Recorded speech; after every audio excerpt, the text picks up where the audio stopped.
Right, the front assembly here for the shutter. Well, first of all, we've got the detent ball, the detent for the shutter speeds, and at the front.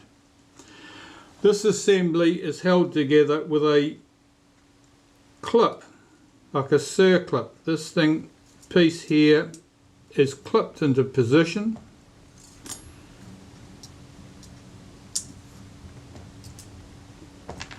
It's very grubby and a bit corroded looking, but it looks like it should be okay. Now our cover plate on the front.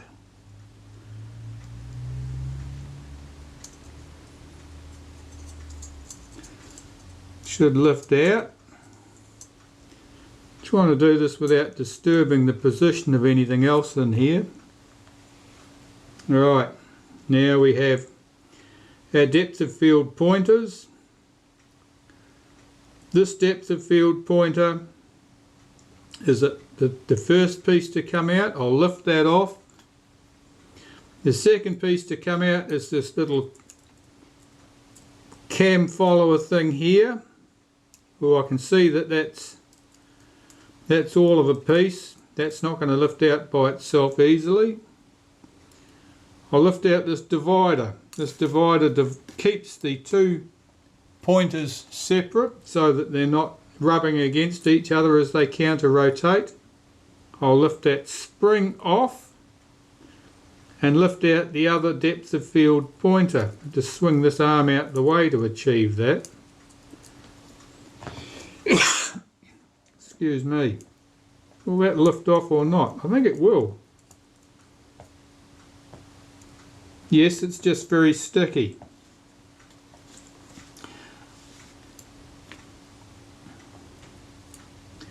It looked like it was not going to come off, and there's our other depth of field pointer. Now, what have we got left? We've got this control ring here, which is held in position with two shoulder screws here and one further shoulder screw in this position, and that shoulder screw is the post that holds the spring. And I'll need a special screwdriver to get that out.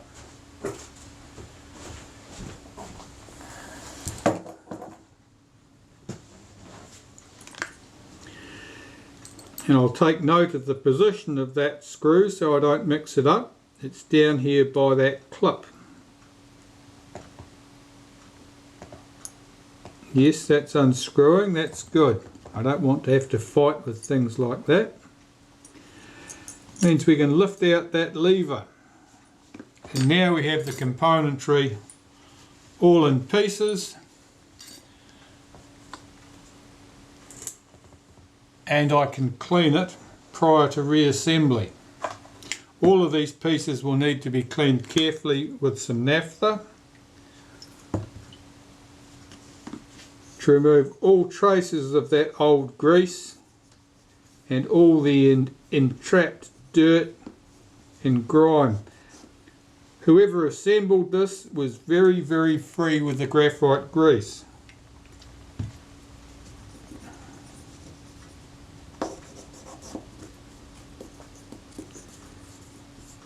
I won't be using graphite grease when I reassemble it. I will be using a little bit of molybdenum paste, and I'll be quite sparing with it.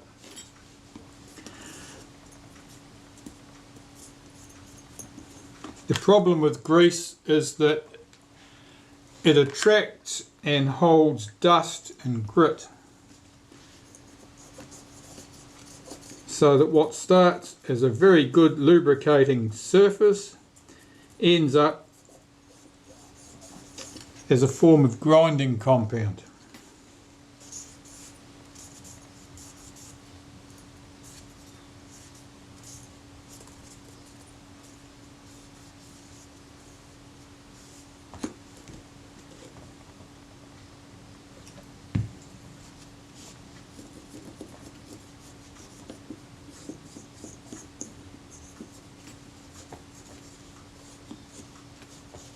All these aluminium sections like this have been anodized. Anodized aluminium has a very hard surface, a hard finish.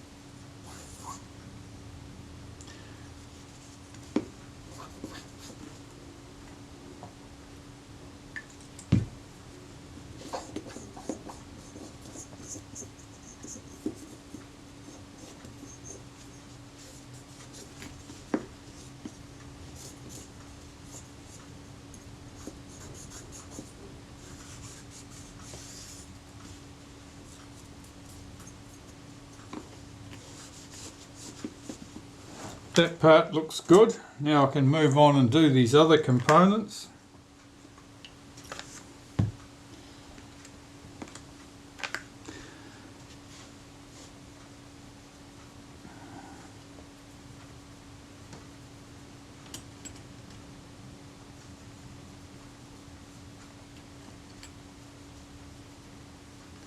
This component is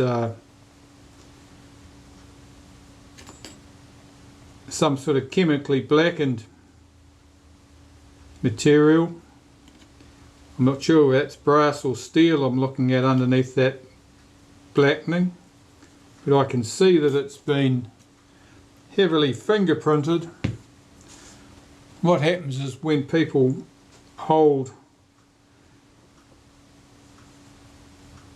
unprotected metal between their fingers, the skin oils will etch their way into that metal. It'll just create a spot for the corrosion to take hold, and those fingerprints become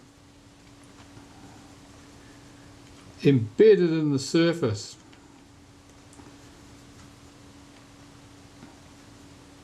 That's why it's usually good practice to hold components by the very edges, not grab them between finger and thumb. This piece has certainly got its share of identifying marks on it, inside and out. This little piece, it was the retainer. Works like a snap ring, an internal snap ring to fits back into a groove in this front body here to hold all these sections together. And like that other component, it's very, very dirty and somewhat marked.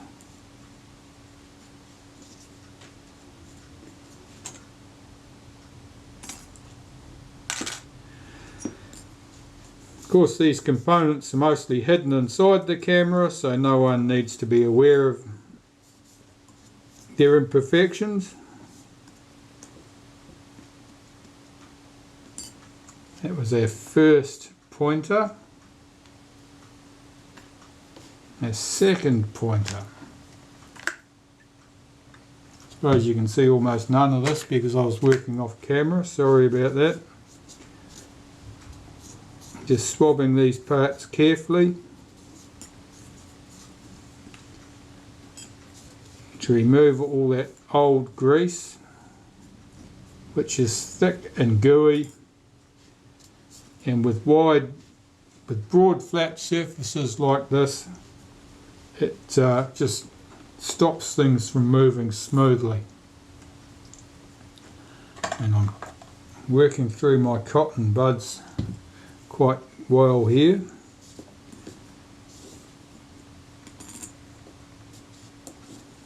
This piece is the separator, and it just keeps those two counter-rotating rings apart so that they do not drag on each other and create extra load on that mechanism. That's good.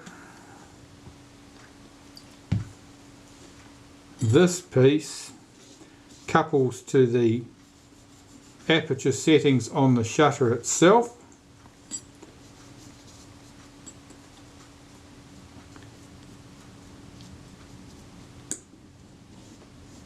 And again, it's quite greasy and quite stained.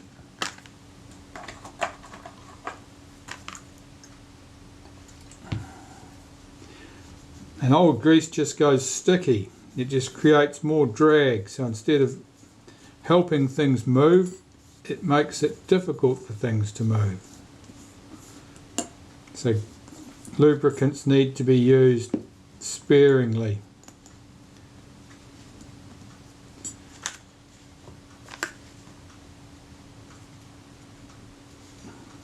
I'm just cleaning that tiny little cam it was reluctant to lift out earlier, and hopefully that'll be okay. So this body and this component, this lever needs to drop back into place.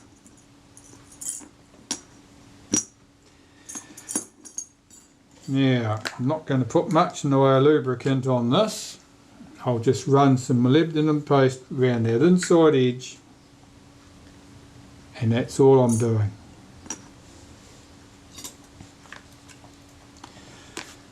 With my 3 screws, 2 shoulder screws, and one was the post with the spring on it, which went over there. So the 2 shoulder screws went here.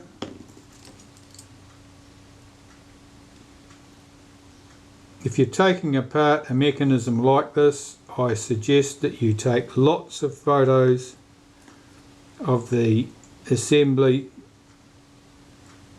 as you take it apart and at each stage.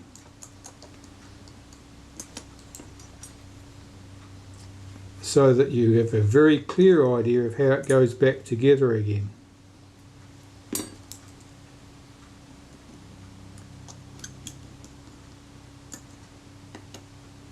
Because this bears such a close similarity to the depth of field pointers on Retina Reflex S type lenses,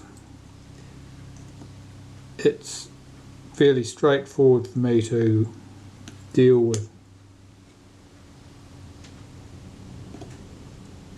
I already know how those mechanisms work. I'm just checking the movement of that ring and making sure that it moves freely. I'm quite happy with the state of that.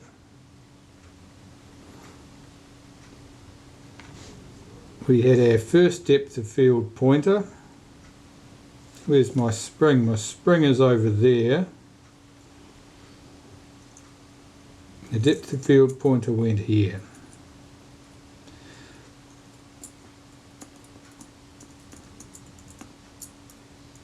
There are 2 small pinions here. One's taller than the other, one's only half the height of the other. You have to make sure that this ring drops down to the lower position.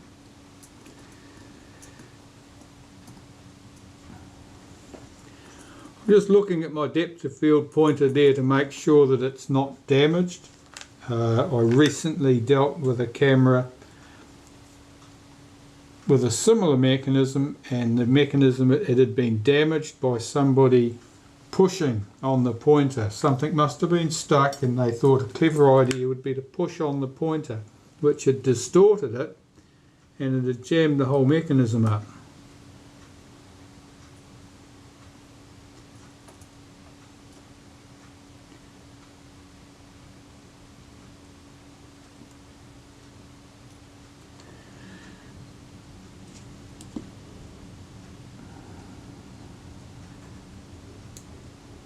That spring is just very slightly damaged, a little bit cockeyed looking there. I think we'll get away with it.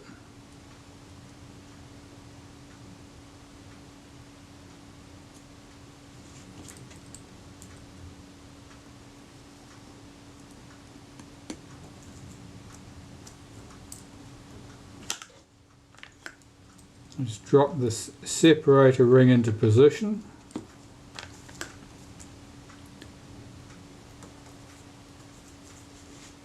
Then there's a small cam that drops down into a groove at this point. Get that into position. Now, looking at that, I suspect that I should have this the other way up. Is that symmetrical?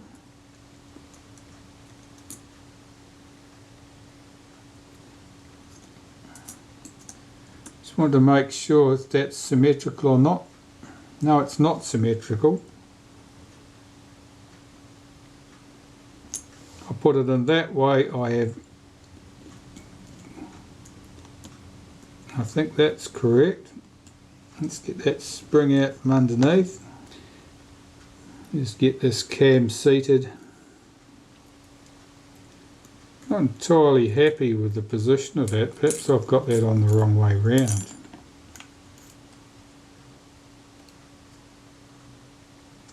Perhaps it should be the short end over here. Oh, look, that's looking a little bit more promising. I think I was just busily going to fit that the wrong way round. What I noticed was that it conflicted here with this cam.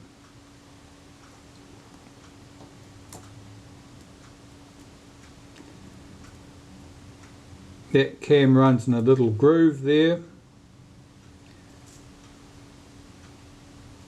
It's got to pick up over that post. That's good. That's all connected correctly. So the second pointer can drop into position.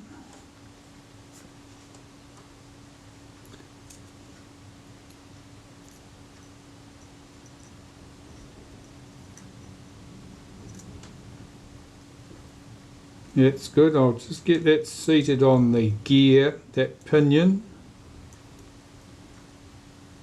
and on that post. And I think that wants to come over one more tooth, I would say at a guess. Can that be done?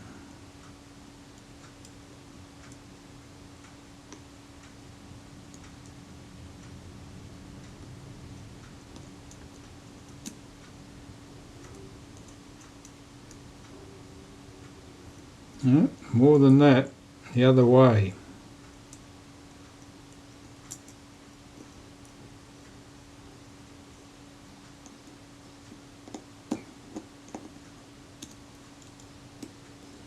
Whoops, get that connected. I'm looking at the timing of my two pointers. This one is certainly one tooth further back to the edge, so I want to change that because otherwise I won't get this all together. So I'm just going to swing that in slightly, move this one across, move it again,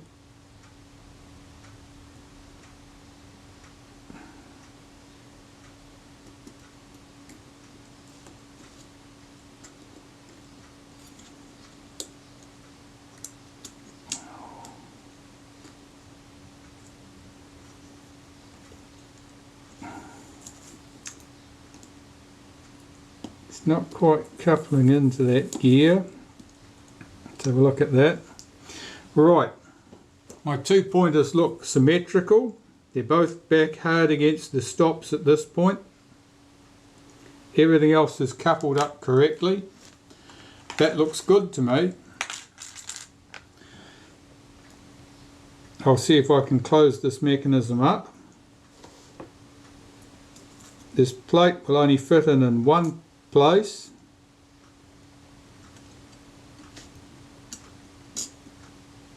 That drops down into place.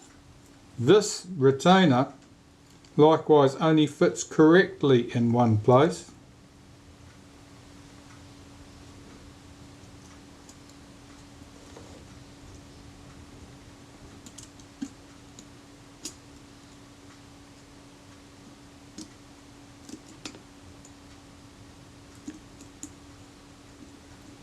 Having difficulty getting that seated over its post.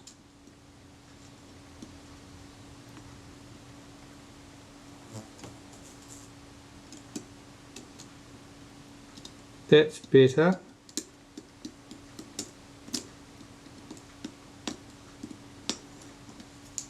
That's correct. So let's see what happens when I move the lever at the back. Our depth of field pointers should come together and be somewhat symmetrical about the centre, and they look pretty good.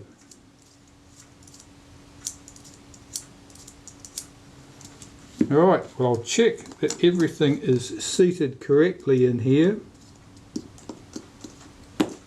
That feels good. And I will apply a tiny bit of molybdenum to the inside of this groove here where that little cam, the pin on that little cam runs.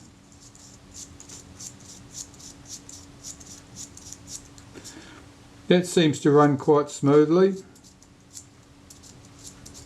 It does have one return spring, of course, that doesn't seem particularly energetic, so they don't snap back to the outside setting, more fall back to the outside setting, I'd think you would say.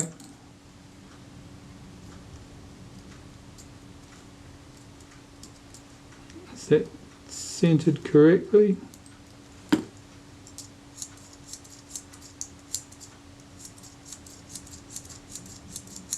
I think that'll be fine. Now this, when we fit this back to the camera, there are two things we have to note. One is the ball fits in here, that's the detent for the shutter speed settings. And this component here, this fork, must couple to the aperture setting on the back of the shutter or down the side of the shutter housing. And there's a little hole in here. It's not completely round, it's sort of an oval shape. That couples up to a pin on the front of the shutter to stop this whole housing from rotating.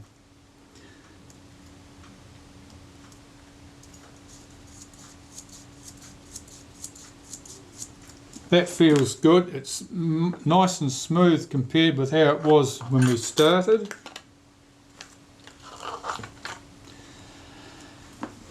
And before this goes back together on the shutter, I've got my shutter speed setting ring here, which I want to clean.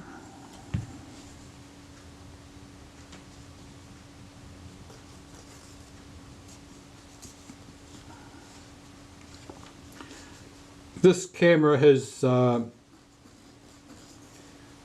been splashed at some stage, and there is small patches of corrosion in various spots where presumably a droplet of something sat. Most likely salt water. It was probably most likely salt spray from a trip to the beach. Of course that's by no means uncommon.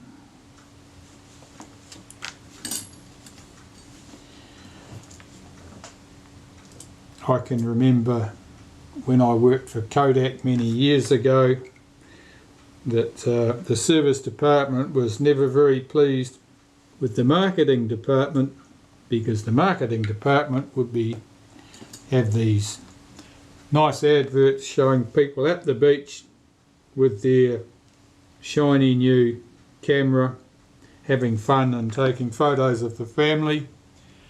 And of course when people inevitably did that and then got their camera full of sand, sent it in for servicing, they were never very pleased to be told that no, we're not fixing that under warranty, you've got it full of sand.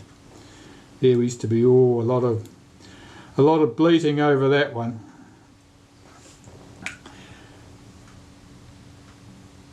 Right, so this piece. Now I've got to get my timing of my brass coupling ring here correct now, and that should be entertaining because I'm not sure exactly where it went. I do know I've got to be able to move through the entire arc from f2.8 at a 500th through to B at f22, so I know that that's not quite right. Let's try that.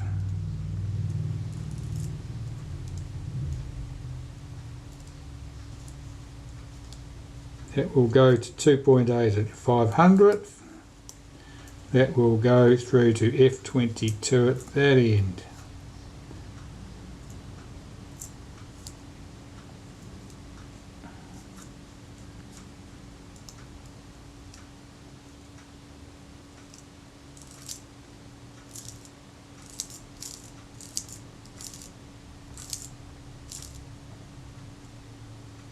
That's pretty good.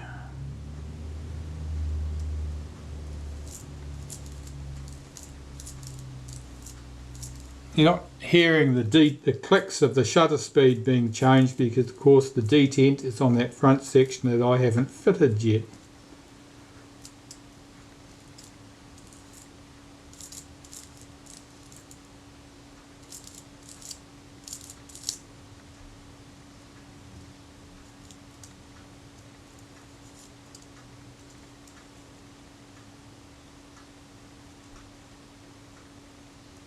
Looks believable. Yes, I think that's pretty correct. I think that's about exactly where I want that thing to be. And at that point I can put the front section on there.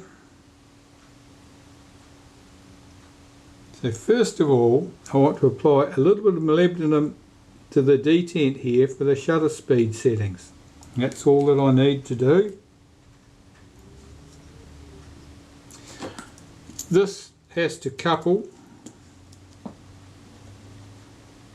with a pin on the side of the shutter just here, which actually screws in from the outside, and if I have any trouble getting that to couple I will be putting it in later instead of first.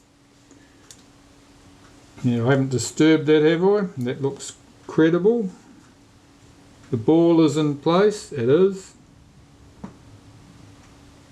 Will this fit over that pin? It will. Can I get the... Okay, I know we've just made a little tactical error there. I've got my retaining ring still on the front of that shutter from testing it, and of course that needs to go on top of the front section, not underneath it.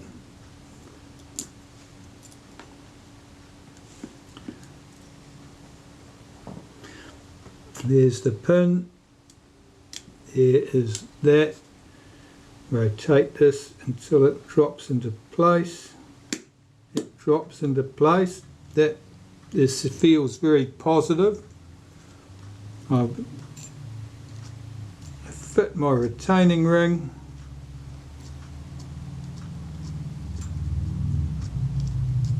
Retaining rings like this are hard to get started. It's easy if you can get your fingers around both sides of them. You can get them square and level and started correctly. When they're down inside a hole, as they are here, it's much more difficult. It's much more difficult to get the retaining ring presented squarely to the thread on the lens tube. And of course you don't dare cross thread them, because that way lies madness and death. We got now we've got our detent. We can move it through the full aperture range, B right through to f22, and at 500 from f22 to f2.8. So that is all good. I'm checking the feel of that detent. It feels alright. I'll try tightening up my retaining ring a little bit more, see if it changes the way that feels. Now it still just feels positive, it doesn't feel too tight. I'll back off my retaining ring to allow me to get my lock screw into the next position.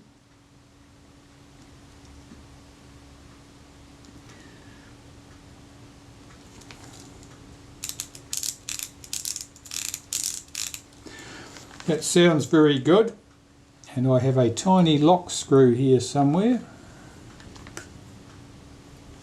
If I can find out what I've done with it.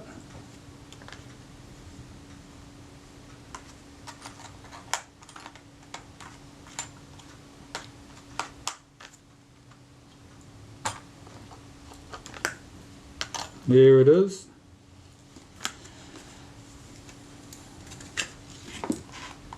And the reason it couldn't be seen is because here it is here, this tiny little black speck of a thing is what we're hunting for. It's extremely short. Not only is it quite small in diameter, it's extremely short. So it doesn't want to screw in nicely. It's very hard to get it presented square to the hole and screwed in. Every now and then, just like that, it'll go first time without any arguments. So we have our shutter assembled. That requires its lenses, of course. I'm not feeling that optimistic, just reasonably optimistic and confident. So what I will do is I will put the rear lens component in place and reassemble the rest of the front of the camera to it.